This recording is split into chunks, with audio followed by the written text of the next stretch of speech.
Sean Payton, Denver's got a bye, number 1 seed. Sean Payton never babysitting or pandering to Bo Nix. Not only does Bo Nix have 24 wins in 2 years in a division with Harbaugh and Jesse Minter, Andy Reid and Spags. It's like a great defensive division. Top quarterbacks. Bo Nix is the first quarterback ever to lead the NFL in his first 2 seasons in passing attempts in this era of football. That's called trust and responsibility. So when I hear this thing, well, it's just Sean Payton's play calling. Yeah, you're right. It is about Sean Payton's play calling. Loading up Bo Nix with every play in the playbook. I remember when Big Ben came into the league, Miami of Ohio to Pittsburgh, and for 2 years, they babysat him. He never threw the ball. It was defense and run game. So my take on Bo Nix is you can tell how good he is by what Sean Payton puts on his plate. He's thrown it 42, 43 times a game. I mean, last night, Aaron Rodgers threw 47 times. That told you who Mike Tomlin trusted. Aaron Rodgers, not his run game. So, I mean, 14-3 in that division with Harbaugh and Jesse Minter, with Spags and Andy Reid is an accomplishment. Here's Bo Nix on the number 1 seed. It's the best possible position to be in.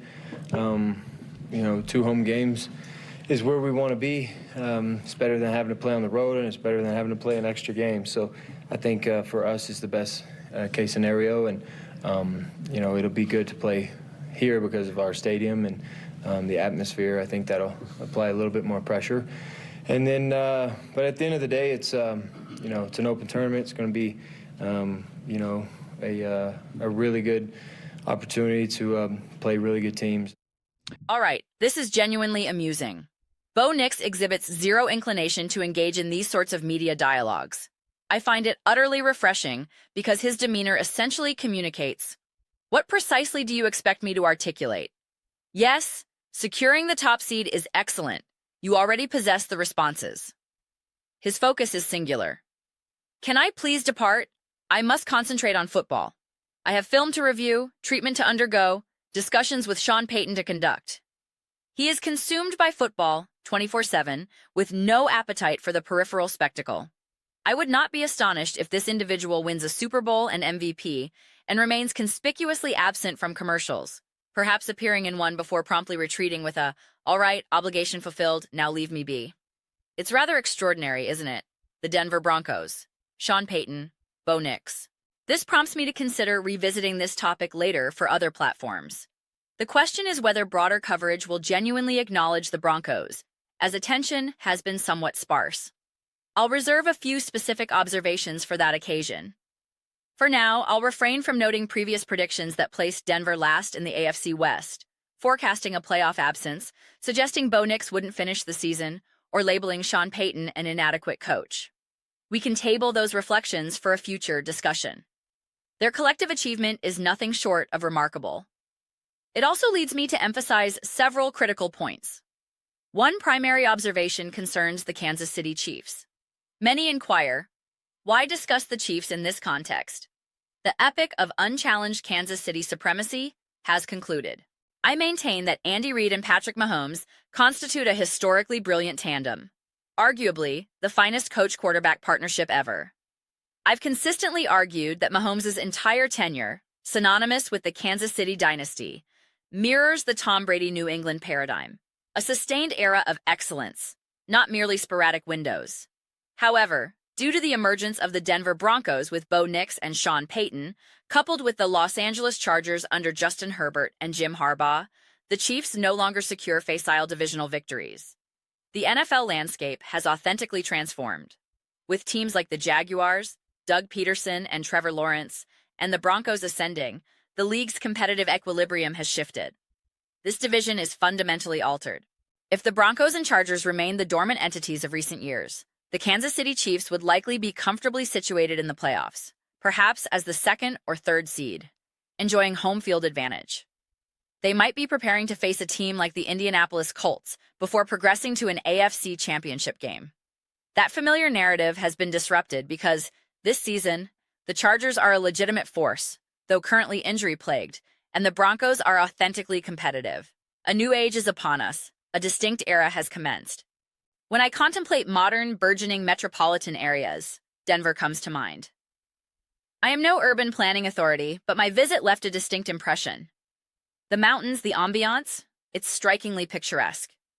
The architecture and infrastructure impart a sensation of novelty, a city not weighed down by age.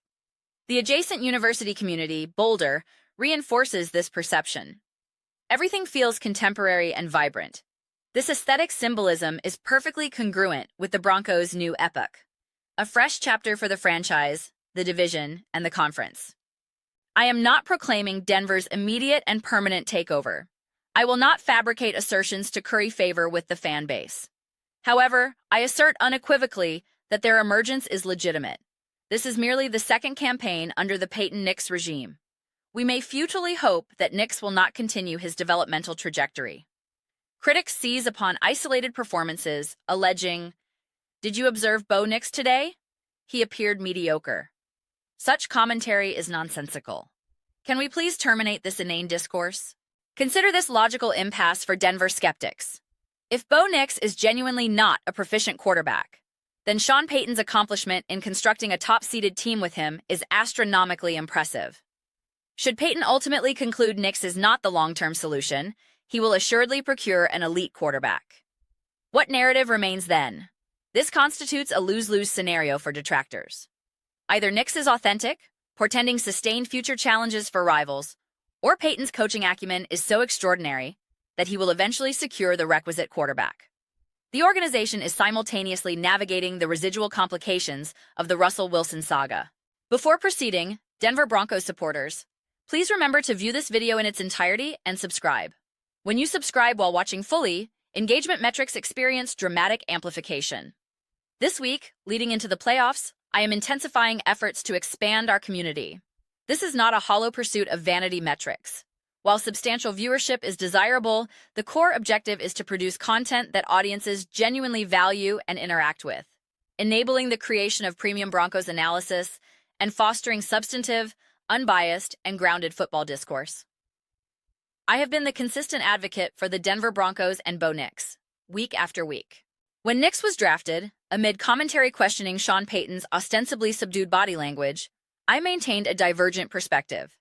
Recall the declarations that the Broncos could not possibly finish ahead of the Kansas City Chiefs. They now possess the top seed. You cannot finish more ahead than that. This is an indisputable achievement. I am unconcerned by a potential first-round playoff defeat, even by a formidable opponent like the Buffalo Bills, a challenging matchup primarily due to Josh Allen's singular brilliance, not a systemic deficiency. To Broncos fans, I implore you, avoid initiating frivolous conflicts with the Josh Allen contingent. Please do not emulate certain behavioral patterns observed elsewhere. I request this as a friend. Bo Nix and Josh Allen share several stylistic similarities. However, Nix possesses a monumental advantage Allen lacked: Sean Payton, a bona fide, innovative offensive head coach and play caller. Consequently, Nix's career trajectory, particularly regarding team success, may diverge significantly from Allen's early path. Ultimately, team achievement is the paramount metric. This development is phenomenal. I reiterate a point made across my Seahawks and Broncos content because it remains apt. When asked to identify my favorite teams or Super Bowl predictions, I decline to play favorites or make definitive forecasts. However, I acknowledge two teams I championed against prevailing skepticism this season: the Denver Broncos and the Seattle Seahawks. Both have secured the #1 seed in their respective conferences. The Denver Broncos stand at 14-3, clinching the AFC's top seed and home field advantage. That is unequivocally impressive. Yet, we persist with distorted dialogues questioning playoff trustworthiness, labeling the Broncos the least dominant top seed in history. Suddenly, in Payton and Nix's second year, having inherited a catastrophic situation, they are mandated to win a Super Bowl to validate their dominance. They assumed control of an absolute debacle. Within 2 seasons, they have achieved consecutive playoff appearances, a division title, and the conference's premier seed. If you cannot recognize that as a monumental accomplishment, inquire with the Carolina Panthers, Atlanta Falcons, New Orleans Saints, Cleveland Browns, New York Giants, or Arizona Cardinals about their organizational sentiments.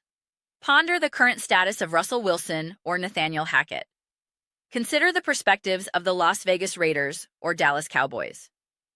What the Denver Broncos have accomplished this season and last since Sean Payton's arrival is absolutely extraordinary. I assure you, with virtually any other coach, you would likely remain entangled with Russell Wilson and systemic dysfunction. Instead, you are the top seed. Nevertheless, efforts persist to undermine this reality, which is irrational. References to past one-and-done top seeds like the 2020 Tennessee Titans are moot. Examine the Titans' trajectory post that season. Have the Buffalo Bills, Baltimore Ravens, San Francisco 49ers, or Cincinnati Bengals won Super Bowls in recent years? We must cultivate more substantive, reality-based conversations. This is why I continually encourage subscriptions and full video engagement to facilitate genuine discourse, not invented narratives or thoughtless speculation. The authentic conversation is this: the Denver Broncos are legitimate. Sean Payton is legitimate. Bo Nix is legitimate. This team is legitimate, irrespective of immediate postseason results. This marks a new era for the Denver Broncos, the AFC, and the AFC West. This is the prevailing reality. It may induce discomfort, necessitating familiarity with a new contender. Some may protest, but I am already comprehensively informed about the Kansas City Chiefs. You will now require knowledge of the Broncos' backup tight end, their right tackle, their cornerbacks, their defensive coordinator. These details will become essential because the Broncos are positioned for sustained relevance. Accept that Bo Nix is a certified franchise quarterback capable of inflicting damage, accumulating victories, winning playoff games, and generating memorable moments. I apologize if Sean Payton previously offended your sensibilities. Perhaps viewing a certain cinematic portrayal might rehabilitate his image. He is, substantively, an exceptional coach. These are my preliminary reflections. I scrutinize every comment. Whether you concur or dissent, let's engage in dialogue. Let's have passionate debates, but ultimately, let's enjoy the exchange. Please consider subscribing. We are cultivating a phenomenal community here and would be delighted for you to participate. I aim to construct something we all feel a genuine connection to, something we are authentically excited to be part of. I believe we are making significant progress toward that goal. Please also remember to approve this video. It genuinely enhances visibility and assists the platform's algorithm. Thank you immensely.